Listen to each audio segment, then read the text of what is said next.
friends, welcome to Selviyin Samayal. இன்னைக்கு வந்து நம்ம கொல்கட்டை செய்ய போறோம். அதுக்கு வந்து பூரணம் எப்படி செய்யலாம்னு சொல்லி இப்ப பார்க்கலாம். இப்போ இந்த ஒரு டம்ளர் வந்து இந்த டம்ளர் அளவுக்கு இப்ப நான் கடலைப்பருப்பு வந்து ஒரு 1 மணி நேரம் நல்லா ஊற வச்சிருக்கேன். இந்த கடலைப்பருப்பை வந்து இப்ப நல்லா கழுவிட்டேன். இத வந்து இப்ப நல்லா நம்ம வேக வச்சிரலாம். சும்மா ரொம்ப நேரம் வேக விடாதீங்க. சும்மா நெத்து பதமா இருக்கிற மாதிரி கொஞ்சம் வேக விட்டாலே போதும். குக்கர்னாக்கா ஒரு 2 விசில் மட்டும் விடுங்க.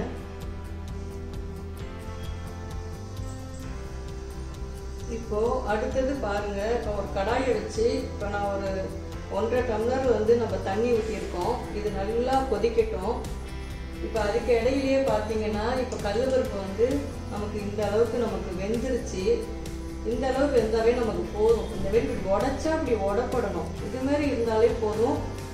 அப்போதான் நமக்கு ஈடு கலரக்குள்ள ரொம்ப நல்லா வரும். இதை இப்போ நம்ம வடிகட்டி எடுத்துக்கலாம்.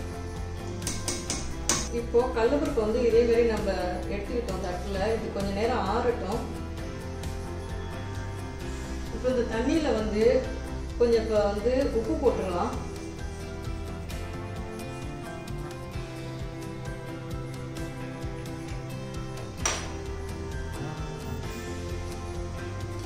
அது மாரி ஒரு 2 ஸ்பூன் நெய் போட்டுருங்க.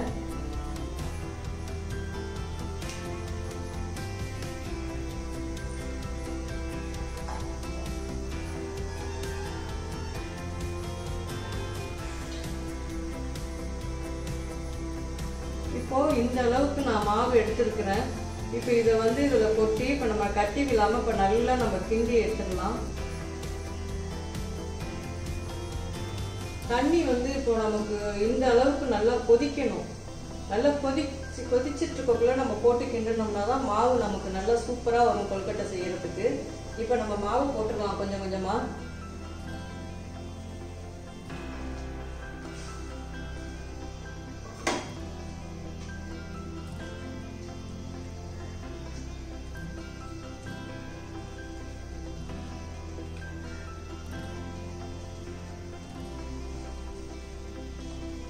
அடுப்பை ஆஃப் பண்ணிடுங்க.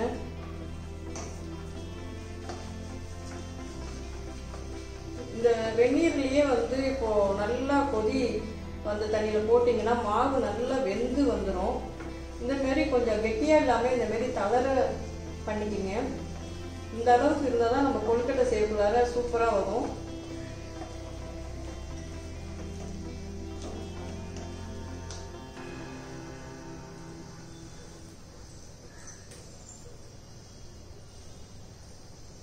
இப்போ இந்த மாவு கொஞ்சம் ஆறட்டும். ஆறின பிறகு நம்ம கையை வச்சு நல்லா இப்போ பிசைஞ்சிக்கலாம்.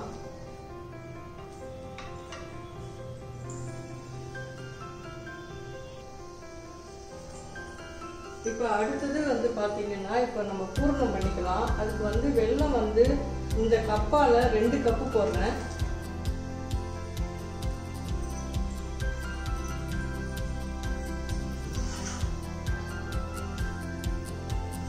தண்ணி வந்து பார்த்தீங்கன்னா சும்மா கம்மியாக ஊற்றுங்க. ஒரு 1/4 லிட்டர் ஊற்றினா போதும்.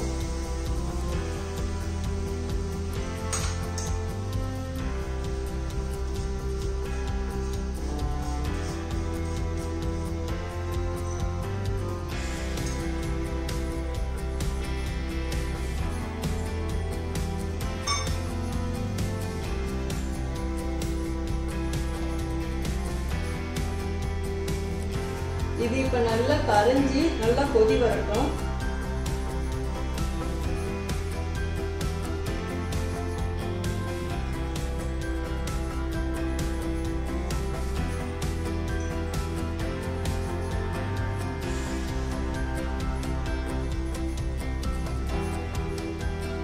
இப்போ பாருங்க, இப்ப நமக்கு நல்லா கொதி வருது. இதை வந்து இப்ப நம்ம ஒரு வடிகட்டியை வச்சு நம்ம வடிகட்டிக்கலாம்.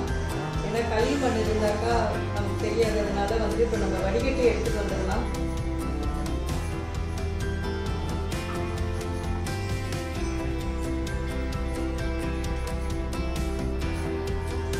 இப்போ அடுத்தது பார்த்தீங்கன்னா தேங்காய் வந்து ஒரு 1/2 மூடி இப்போ நான் திருவி போட்டுருக்கேன்.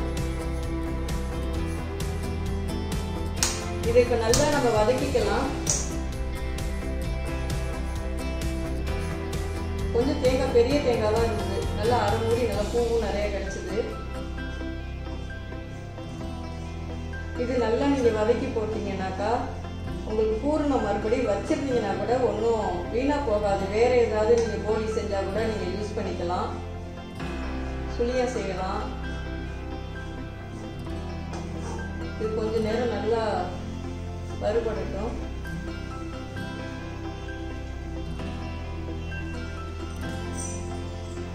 இப்போ தேங்காய் வந்து இப்போ ஓரளவுக்கு நமக்கு நல்லா வதங்கிடுச்சு.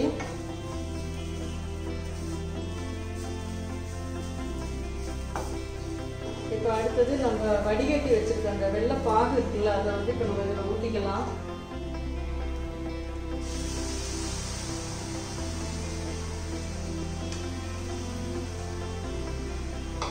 இப்போ வந்து பார்த்தீங்கன்னா இது கூடயே இப்போ இந்த கடலைப்பருப்பை வந்து நல்லா ஆறிடுச்சு. இப்போ இந்த அளவுக்கு நான் திரிச்சு வச்சிருக்கிறேன். இதையும் இப்போ இதில் போட்டுடலாம்.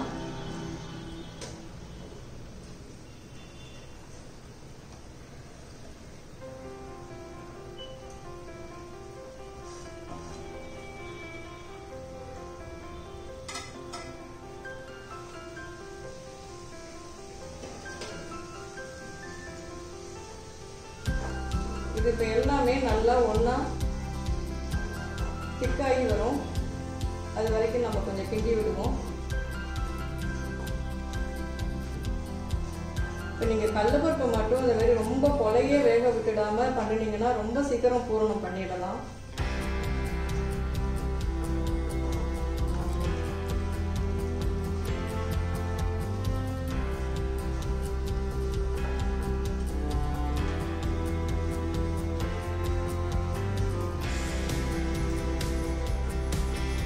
ஒரு 10-15 கடலைப்பருப்பு முழுசாவே கொஞ்சம் போட்டுக்கோங்க. அப்போதான் கொஞ்சம் அங்கங்கே கடிக்கிறதுல கொஞ்சம் நல்லா இருக்கும். போட்டுக்கிறேன்.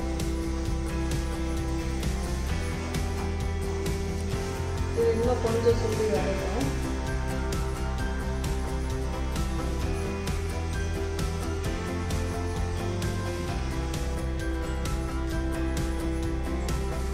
இப்போ இதில் வந்து அடுத்தது நம்ம ஒரு ஸ்பூன் நல்லா ஏலக்காய் பொடி போட்டுக்கலாம். ஒரு ஸ்பூன்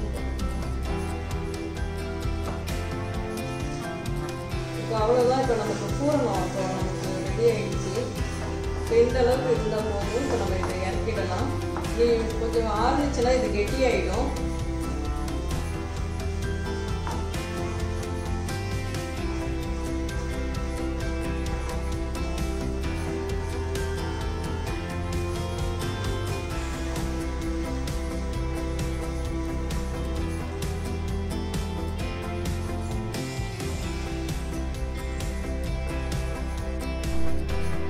இப்போ பாருங்கள், மாவு நல்லா ஆறிடுச்சு. இப்போ இந்த அளவுக்கு இருந்தால் நமக்கு கொழுக்கட்டை நல்லா வரும். இப்போ நம்ம கொழுக்கட்டை செஞ்சுக்கலாம். கையில் கொஞ்சம் ஆயிலோ நெய்யோ தடவிக்கிங்க. தடவிக்கிட்டு இப்போ நல்லா நம்ம இது மாதிரி பண்ணிக்கிங்க. இப்போ 2 கையால் இதுமாரி பார்த்தீங்கன்னாக்கா ஒரு கிண்ணம் மாரி பண்ணிக்கிங்க.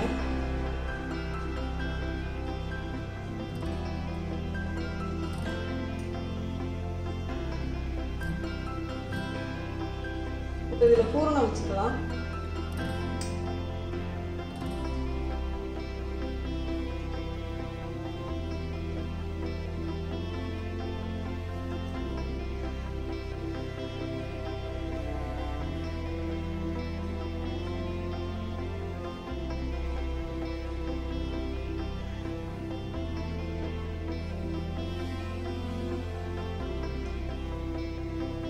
பாருங்க, அழகா வந்துருச்சு.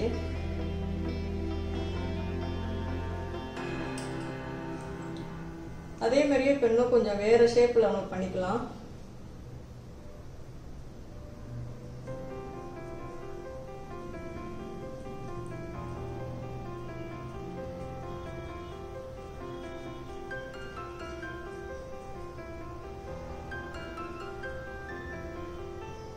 கையாலையும் பண்ணலாம், மோல்டு கிடைக்குது, இது மாதிரியும் பண்ணிக்கலாம்.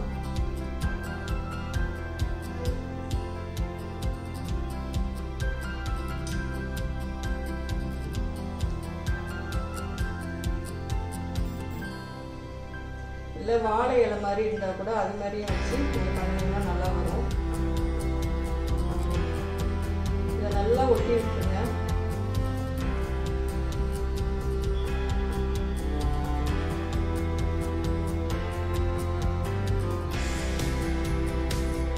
இதே மாதிரி இப்போ நான் இருக்குது. செஞ்சுட்டு இப்போ நான் உங்கள்கிட்ட காட்டுறேன்.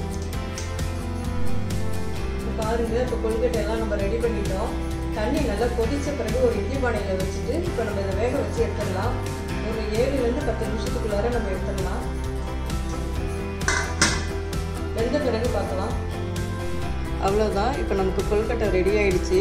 இப்போ நீங்களும் இதே மாதிரியே ட்ரை பண்ணி பாருங்கள். பிடிச்சிருந்ததுன்னா லைக் பண்ணுங்கள், ஷேர் பண்ணுங்கள், கமெண்ட் பண்ணுங்கள், சப்ஸ்கிரைப் பண்ணுங்கள். அடுத்த வீடியோவில் பார்க்கலாம். நன்றி.